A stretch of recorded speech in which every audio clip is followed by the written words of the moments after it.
Buonasera e ben ritrovati al notiziario di prealpina.it. Un uomo e una donna sono stati identificati e denunciati dalla Digos di Varese.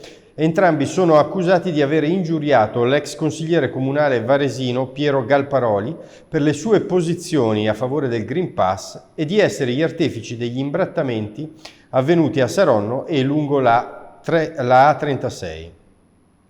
Sentiamo le parole del questore Michele Morelli nel servizio di Renata Mazzoni.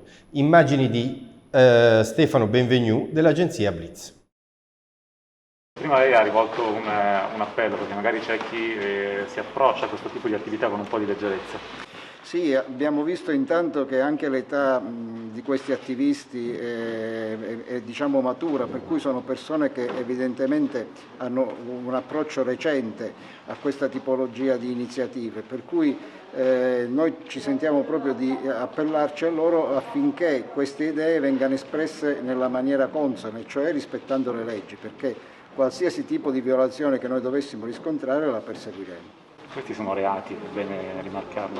Sì, assolutamente sì, e vanno dall'imbrattamento a teoricamente possibili minacce, diffamazione, e poi c'è ovviamente la violazione della legge sulla stampa e ovviamente anche la partecipazione all'organizzazione di manifestazioni non autorizzate. Sono reati che non sono nemmeno di poco conto, sono reati anche di un certo peso. Mensa dei poveri. Nell'aula bunker di via Uccelli di Nemi a Milano è cominciato il maxi processo con oltre 60 imputati sul sistema corruttivo di nomine pilotate e finanziamenti illeciti lungo l'asse Milano-Gallarate. E subito nella prima udienza del filone ordinario i difensori di 16 imputati, tutti quelli gallaratesi, più altri di Novara, Verbagna e Roma, hanno presentato un'eccezione di incompetenza per territorio. Chiedono che il processo venga trasferito dal Tribunale di Milano a quello di Busto Arsizio. Se la richiesta fosse accolta, il trasferimento riguarderebbe tutti gli imputati. Con fermezza però la PM della distrettuale antimafia di Milano, Silvia Bonardi, rivolgendosi ai giudici della sesta sezione del Tribunale Penale di Milano, ne ha sollecitato il rigetto. Il 10 dicembre, alla seconda udienza, ci sarà la decisione. Ora una notizia che interessa i molti frontalieri del Varesotto. Il borgo di Ligornetto, attraversato da chi entra in Svizzera dal valico di Clivio, resta aperto al transito, almeno finché il Tribunale federale elvetico non avrà deciso sul ricorso inoltrato da Stabio contro le limitazioni introdotte da Mendrisio.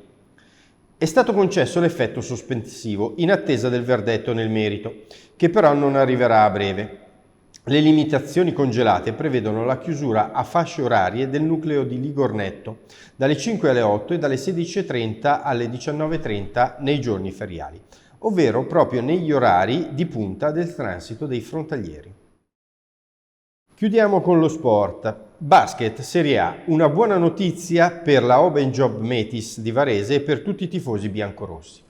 Isaiah Wilson è sano e torna a disposizione di coach Adriano Vertemati. Domani si allenerà e sarà disponibile per la partita di sabato contro Tortona. Mentre per il calcio, in Serie D, la Pro Patria sta per cambiare proprietà. Domani l'incontro tra Patrizia Testa e la cordata Campana che si appresta a rilevare il club bianco-blu di Busto Arsizio. Per il momento è tutto, un augurio di serena serata, arrivederci alle 13 di domani per una nuova edizione del notiziario di prealpina.it.